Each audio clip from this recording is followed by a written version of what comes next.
Bush and Dukakis on crime. Bush supports the death penalty for first-degree murderers.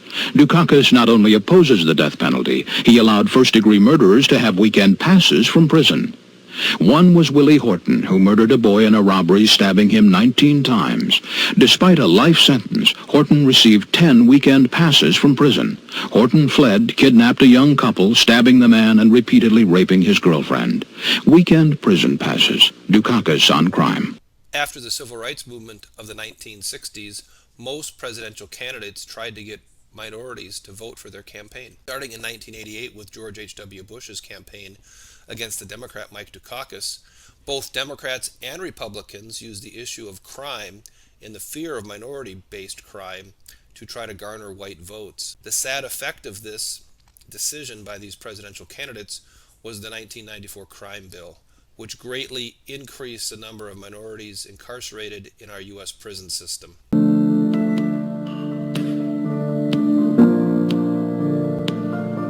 I'm free to hug my family. I'm free to start over. This is the greatest day of my life. My heart is just bursting with gratitude. I want to thank President Donald John Trump. Democrats in Congress and President Trump in December of 2018 signed the First Step Act, a bill that will hopefully put us on a path to a more rational criminal justice policy and one that is more fair.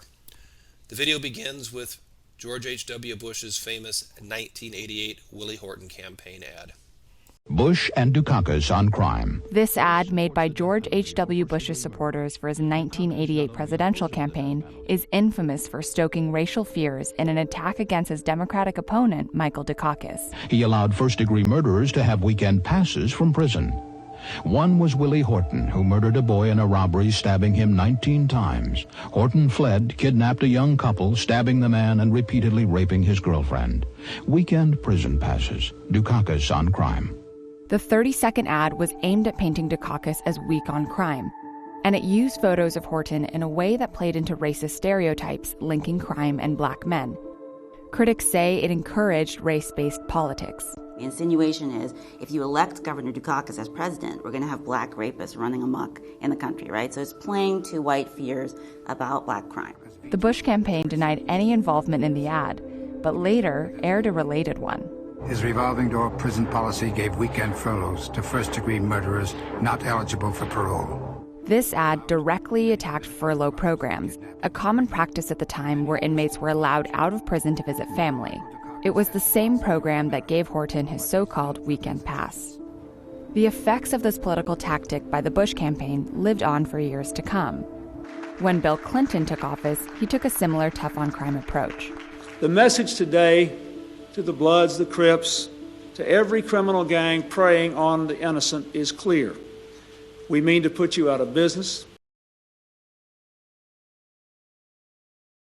More breaking news tonight, and it's practically the definition of news that when the unexpected happens. The Senate tonight taking bipartisan action on something substantial, overwhelmingly passing a major prison reform bill. The First Step Act eases federal sentencing for nonviolent offenders, aims to reduce repeat offending, and expands early release programs. The vote was 87-12. All the votes against the bill were by Republicans, but many Republicans voted for it. Those who voted against complained the reforms were too lenient and could allow dangerous criminals back into society prematurely.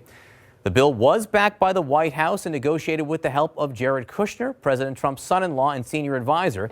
The House is expected to take up the bill on Thursday. How significant do you think this is? By the way, one of your partners in working on this was Jared Kushner. Jared Kushner, whose father went to prison and who fought on this as hard as that. This is history. This is history. Right now, you're witnessing history on the floor of the U.S. Senate. It is a Christmas miracle underway where, for the first time in a generation, Republicans and Democrats are arm in arm tonight saying, we are sending too many people to prison. They're coming out bitter and not better. We want to make a tremendous difference. I want to say Hakeem Jeffries on the left, Jared Kushner, and Donald Trump on the right have brought together a coalition like I've never seen. You've got literally the National Association of Manufacturers, Fox News, and Sean Hannity on the same page with Nancy Pelosi, Cory Booker, the ACLU, Cut 50. Something is beautiful is happening. And it's not that you have to see it to believe it. You have to believe it to see it. It's happening right now. People coming together in America to help the people who have nothing. And it's amazing. This is and I'm happy about it. This is something you and I can agree on. It's a great day for America. This is such an awesome issue to give, whether they're minorities or white kids, a second chance shot in life. It's awesome. Hillary Clinton is under fire for using the term super predator to describe African American youth. She did this in the 90s, and the video is emerging and circling the internet now. They are often the kinds of kids that are called super predators. No conscience, no empathy. We can talk about why they ended up that way, but first we have to bring them to heel. You called out President Clinton for defending Secretary Clinton's use of the term super predator back in the 90s when she supported the crime bill. Why did you call him out? Because it was a racist term and everybody knew it was a racist term. No conscience. It's a very well thought out crime bill that is both smart and tough.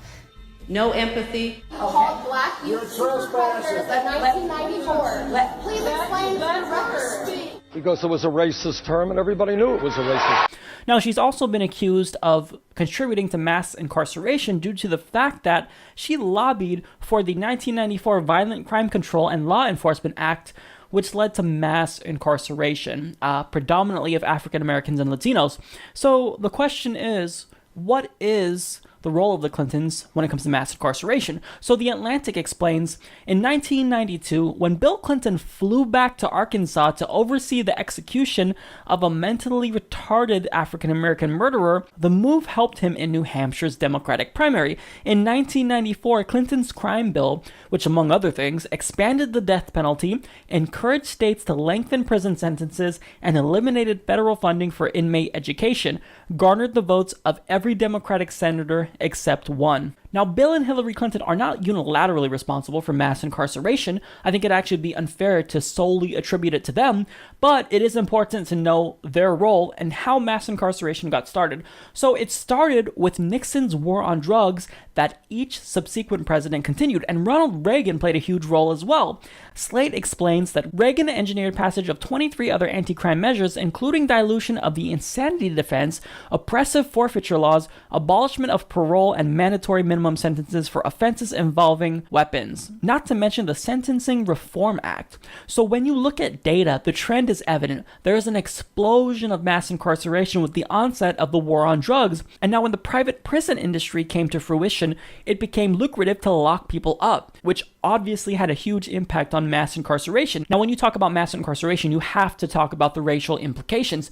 So when you look at the facts, African Americans and Latinos were disproportionately impacted by these laws. Now, I added the white percentages to show you how much of the population each of these racial groups makes up. So even though African Americans make up less than 13% of the total population, their incarceration rate is nearly 6 times higher than that of whites. Now, to be fair to both of them, Bill Clinton regrets this bill, and he states that he had a direct role in contributing to mass incarceration. Hillary Clinton is now against this bill too.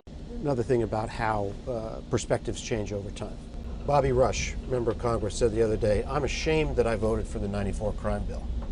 You ashamed of that bill? Not at all. And in fact, I drafted the bill, as you remember. I know that.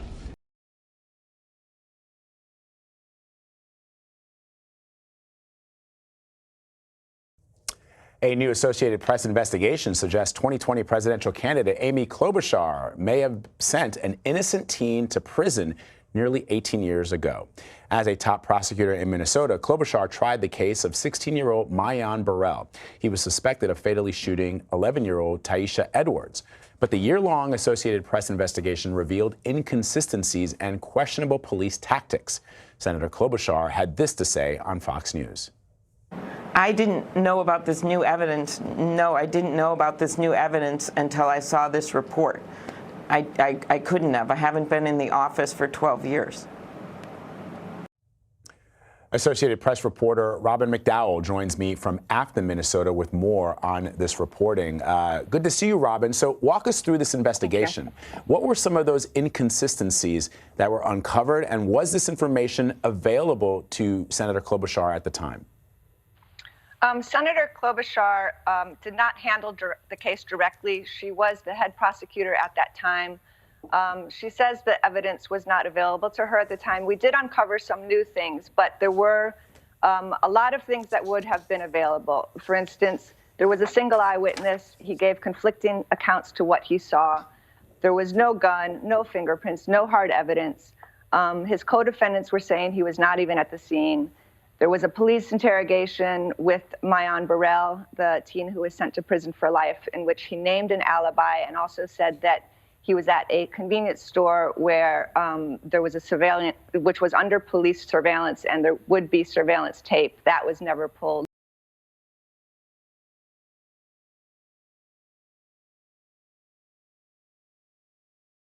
Percent of your murderers and murder victims fit one MO. You can just take the description, Xerox it, and pass it out to all the cops. They are male, minorities, 15 to 21. That's true in New York, it's true in virtually every city. And that's where the real crime is. You've got to get the guns out of the hands of the people that get killed. So you want to spend the money, put a lot of cops in the street, put those cops where the crime is, which means in minority neighborhoods. So it's one of the unintended consequences is people say, oh my God, you are arresting kids for marijuana that are all minorities. Yes, that's true. Why? Because we put all the cops in the minority neighborhoods. Yes, that's true. Why do we do it? Because that's where all the crime is. And the way you get the guns out of the kids' hands is to throw them against the wall and frisk them. And then they say, oh, I don't want to get caught, so they don't bring the gun. They still have a gun, but they leave it at home. They just keep saying, oh, it's a disproportionate percentage of a particular ethnic group. That may be, but it's not a disproportionate percentage of those who witnesses and victims describe as committing the murder. In that case, incidentally, I think we disproportionately stop whites too much and minorities too little. I want to ask you, do you really believe I pointed a gun at 2 or 3 cops without a single shot being fired, a young black man, and... Rapper Meek Mill was on CNN's Smirconish and gave a truly powerful reality check to both the host and viewers. Now, before I get to these 2 clips here, I have to set it up. So, Meek Mill has now become a criminal justice reform advocate. So he recently put out this op-ed in the New York Times. Meek Mill, prisoners need a new set of rights. Like many who are now incarcerated, I was the victim of a miscarriage of justice. I got lucky, but because of dysfunctional, discriminatory rules, most don't. The criminal justice system has a set of rights created to protect you. But do you think it's really protecting us? You had a right to remain silent, but that really means you had a right to be silenced, doubted, interrogated, suspected. The color of your skin can and will be used against you in a court of law. In their hands, we're incarcerated 5 times more often than white people convicted for the same crimes. You have a right to attorney during questioning. In some states, 80% of criminal defendants can't even afford an attorney. So an overworked public defender controls your fate. One government employee, countless lives at stake. You had a right to be innocent until proven guilty. But somehow, about 47% of the wrongly convicted are black. And if they do prove you're guilty, they're gonna write you a run-on sentence, on average 20% longer than white defendants accused of the same crime. Even if you get out, you're still not free. When you're ex-con, they had a right to deny you a bank account, deny you a mortgage, deny you a job, deny your vote. And if you don't remain perfect, with the smallest slip-up, smallest infraction, the most honest mistake, you're gonna join us, the 80% who come back to prison within 5 years, as I did. That's when you realize they didn't bring us here to thrive. They brought us here to build this. The plantation and the prison are actually no different. The past is the present. It ain't no coincidence. This was the plan since abolition, to keep us subjugated by creating this system. But I believe in a different set of rights. The right to stand up and be heard.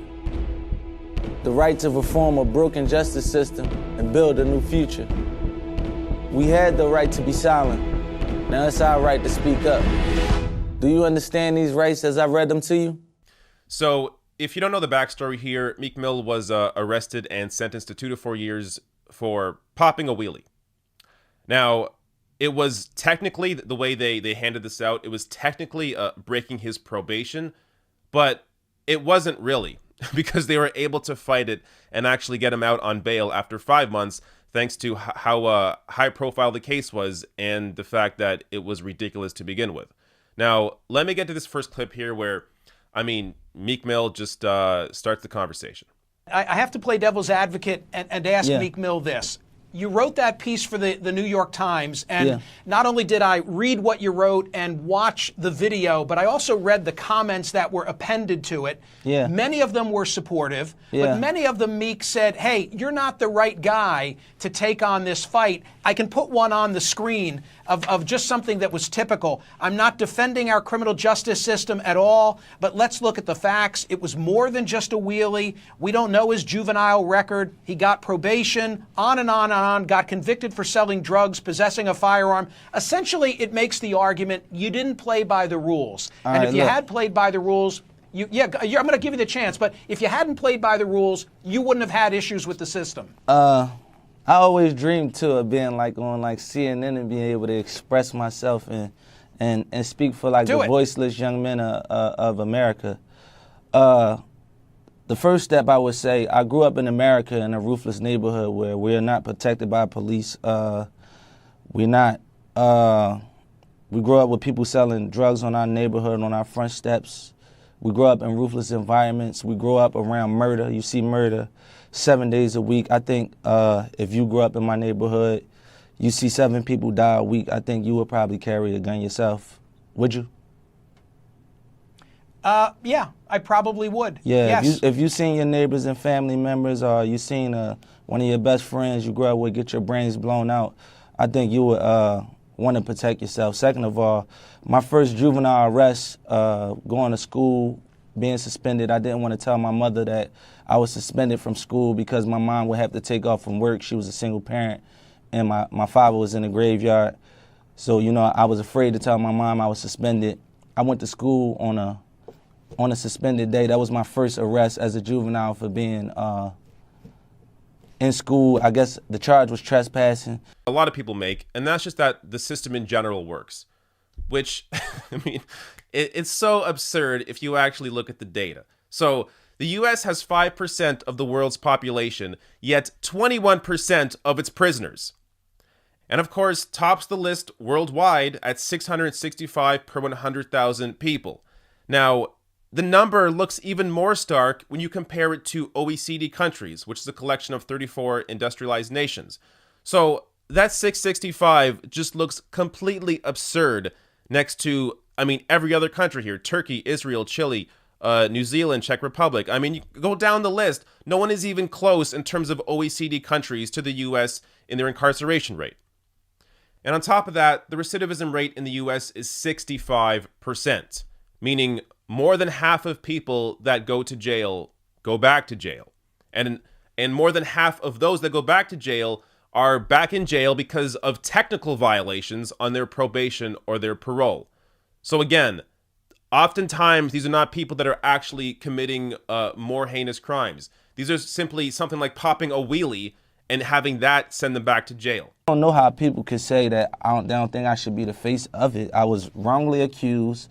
I was sent to jail multiple times for not even committing crime. I've been sent to jail at least 2 or 3 times just for being addicted to Percocets and never sent to rehab. I was sent to jail for popping a woolie. If you follow me on Instagram, which many of these kids in America do, I've been popping woolies on my Instagram across America for the last 10 years, and I never was arrested. The farthest it ever went was a traffic ticket. And my whole message to get across is, if somebody like myself who's doing so good for myself, I'm not involved in crime, I've been working, I employ people, I pay taxes, if probation can stalk me down and bring me back to a state penitentiary without committing crime, what could it do to these other kids that are trapped in these environments surrounded by crime and violence? They don't stand a chance. You have thousands of kids that will be destined to be put in prison for the rest of their life. Their beds are already made up. The criminal justice system has a set of rights created to protect you. But do you think it's really protecting us? The color of your skin can and will be used against you in the court of law. And their hands We're incarcerated 5 times more often than white people convicted for the same crimes. Like, if you're black in America, I mean, you've seen the studies, you've seen the statistics, you've seen riots. Like, things are not good. You're not being treated well. And you would think that the worst place to be would be where you see riots happening, like Ferguson. Mm-hmm.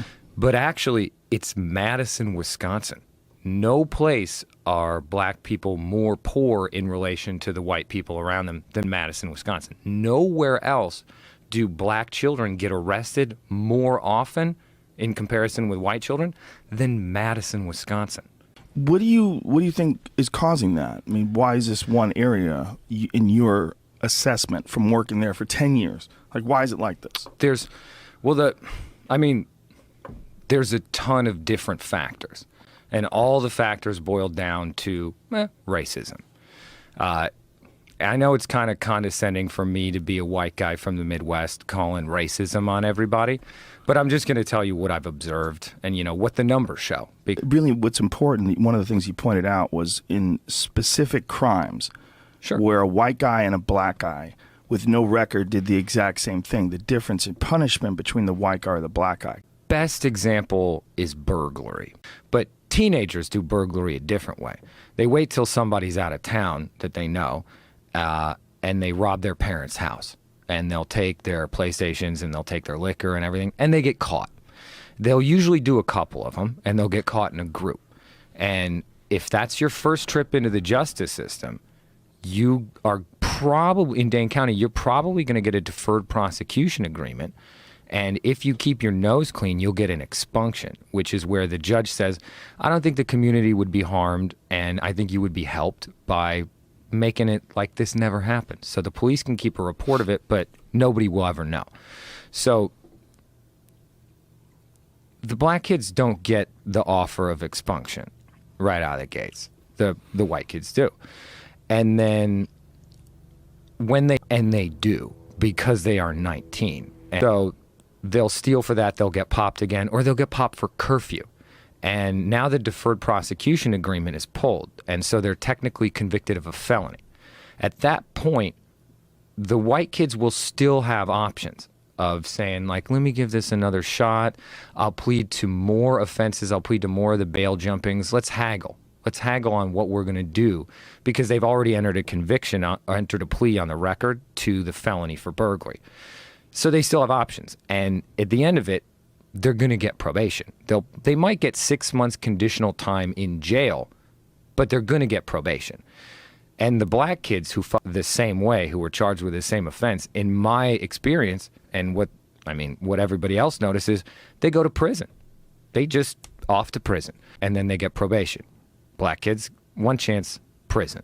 And once they go to prison, you don't really get out of that system very long, because they just keep catching you up on probation or parole violation. Reforming the justice system is something rapper Meek Mill thinks is a long overdue process, and he is fighting to overturn his 2008 drug and weapon conviction and says it's a battle that's much bigger than him, and he's here to tell us why. This started for you 11 years ago. You were convicted of a drug and weapons charge at 19 in Philly. Can you just break down what happened? Basically, being a city kid, I don't know who come from some of the ghettos of America where, you got some environments are ruthless environments, and we grow up in these environments from a child. And actually, I was arrested by a narcotic strike force unit, and, same old story, black kid beat, locked up, charged with 30, 40 charges, and when I went to court, I was found guilty for 40 of them charges. Right there, you can see my mug shot. Yeah, how'd your eye get like that?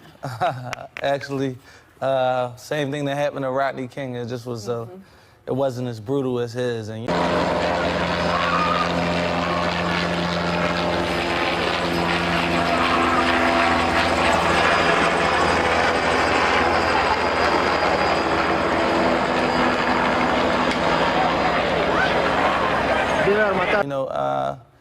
I got beat down. The cops said we did everything under the book. Actually, you had a group of cops that I pointed a firearm at, 2, 3 of them. And this is before the age of like body cameras and phone videos. So if you get alleged by a cop and you're a young black kid, you found guilty. Me, I had a African-American judge. I thought when she seen my mugshot, she would say, what happened to your face? People so used to seeing mugshots of young black men with their face beat up, and nobody never asked. You're the first person that actually ever asked me what happened to my face. And I thought she would give some type of doubt to my case, but you know, I was found guilty on all charges of something that I didn't do. And so they were looking for someone else? Was there a description of the person they were looking for? Since learned as part of the arresting officer's team, there have been a number of guilty pleas and indictments of this whole team in Philadelphia. And in fact, the arrest warrant that was sworn out by this since discredited police officer said they were looking for a 5'8" light-skinned black male. So you can see Meek here is not 5'8" or light-skinned. And there were a number of other discrepancies in that. And then he was the only witness to testify at the trial. But this group has been since discredited. Yes, and that's the reason that we're where we are today, with the district attorney agreeing that Meek's entitled to a new trial. Well, Meek, you've been on probation for 8 years. What has that been like, probation for 8 years? You know, it's been a struggle. Like, the way probation is designed, you know, you got two sides of when people say, they hear like, he violated probation, you go to jail. But first of all, my initial crime, I got found guilty for pointing a firearm at 3 officers, which we know if I pointed a firearm at 2, 3 officers in the middle of the night, we wouldn't be doing the View today. But at the same time, even with probation, you just gotta live a straightforward life where you can't even make a mistake. A technical violation is not committing a new crime. No. It's not actually. You can get a tech for jaywalking. You can get a tech for getting a speeding ticket. For police contact. And where we come from in city kids, you get police contact at least once a week. Right now, we're in New York. I live in Philadelphia. If I make a mistake and go through the Lincoln Tunnel and get pulled over, that's a technical violation. I can get up to 4, 5, 6 years in jail just for taking a wrong step the wrong way. Well, speaking of that, Jordan, last November, after one of these technical violations, Judge Brinkley sentenced Meek to 2 to 4 years in prison, and he served 5 months. The DA and his parole officer said they were against prison time. So how does that happen? Well, I think exactly as we're discussing, there are technical violations, and when you have a situation, Meek got arrested when he was 19. He's 31 now. He's been on probation ever since. It creates this cycle where you have to report for years and years, and the judge here has taken a very unusual interest in Meek's case. He's got to report his daily schedule to her. He's a musician, he's an entertainer, he's traveling, he's performing, he's recording. He has a very difficult father too, and a father of a young son. And he's out working, he's supporting his family. Thank you. Well, that's what people generally want. They want someone to be working, supporting their family. That's exactly someone right. that's doing the right thing. So I think people would sit there and think, well, if you commit more crimes, of course you should go back to jail. But if you say you're going to be in New Jersey and end up in New York instead, across through the Lincoln Tunnel, or you have a reporting violation, what happened here is the judge took a number of things that she claimed were technical violations, strung them together, brought Meek in for a hearing last November, and none of these were crimes that he committed. There were no police charges that ultimately stuck. There were no prosecutions in any cases, and there were minor technical issues. And the judge brought it all in. The district attorney's office, as you said, the probation office that's been supervising Meek, they came into court and they said, we think he's doing great. He's doing exactly what you want someone to do. He's rehabilitated, he's working, supporting people, 2 to 4 years. So is it... And thank you very much, everybody. I'm grateful to be here today with members of the House and Senate who have poured their time, and they really have their heart and energy into the crucial issue of prison reform. These members have reached a bipartisan agreement. Did I hear the word bipartisan? Today, I'm thrilled to announce my support for this bipartisan bill that will make our community safer, and give former inmates a second chance at life after they have served their time.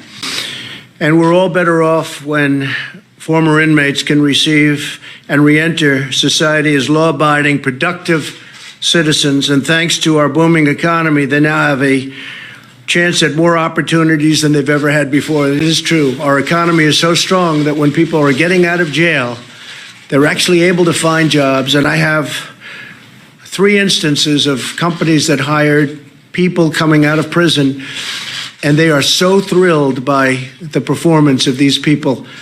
And now they're doing it more and more and more. A lot of people are saying this. It's great. They wouldn't have had the opportunity, frankly, except for the fact that the economy is so strong. And our pledge to hire American includes those leaving prison and looking for a very fresh start, new job, new life. The legislation I'm supporting today contains many significant reforms, including the following. First, it will provide new incentives for low-risk inmates to learn the skills they need to find employment, avoid old habits, and follow the law when they're released from prison. These incentives will encourage them to participate in vocational training, educational coursework, and faith-based programs that reduce their chances of recidivism and, in other words, reduce their chances of going back to prison substantially. Second, this legislation will allow federal inmates to be placed closer to their home communities in order to help facilitate family visitation. So important because we know that maintaining family and community ties is key to a successful reentry into our society. Third, the bill includes reasonable sentencing reforms while keeping dangerous and violent criminals off our streets. In many respects, we're getting very much tougher on the truly bad criminals, of which, unfortunately, there are many. But we're treating people differently for different crimes. Some people got caught up in situations that were very bad. I give an example of Mrs. Alice Johnson, who served 21 years, and she had, I think, another 25 or so to go.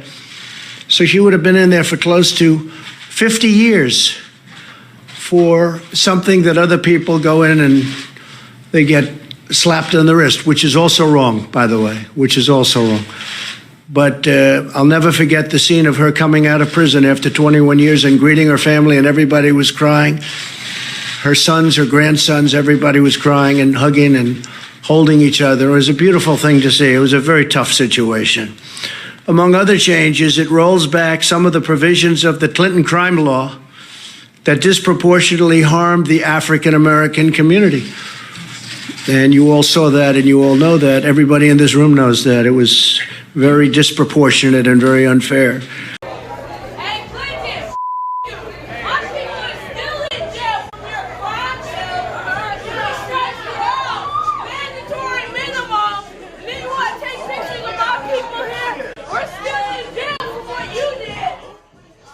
That was Bill Clinton on the receiving end of some harsh words last night.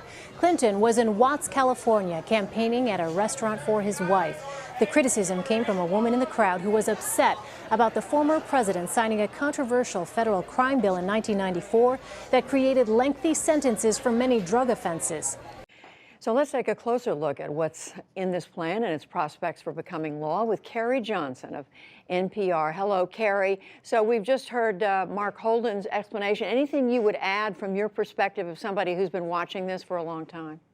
Yeah, I think I've been covering these issues for 6 years, and today really felt like a breakthrough. The notion that President Trump, who campaigned on law and order, has actually thrown his weight behind a plan that would reduce some prison sentences for convicted drug criminals is a big deal. As one advocate told me, it's a Nixon goes to China moment. What's going on, America? This is B. Tatum again. Hey, I want to talk to you guys about what the president endorsed and the steps that he took forward in prison reform just yesterday. And I think it's invaluable to have this conversation. I think it's invaluable for us as Americans to really understand and identify exactly what happened. This was a big step for America. this was a huge step for reversing the effects of over incarceration in this country. Some people may not believe it. You can come up with your own solutions, but when you look at the numbers, we are over incarcerating people in this country. And I think the over incarceration doesn't necessarily deal in racism and all the other things that some people try to project, but it deals in the fact that we are arresting people, and not even just arresting people, we are sentencing people and having people in prison for things that they shouldn't be in prison for. It's a waste of taxpayer dollars, and it's a waste and a deterrent in morality for our citizens moving forward. So the president, the First Step Act that he endorsed, made it through the House, bipartisan support.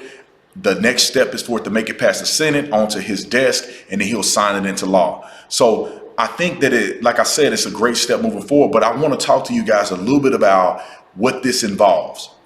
Now, we heard the president read a script I don't know if he wrote it or somebody else wrote it, talking about a few principles that he believes is effective for making a difference.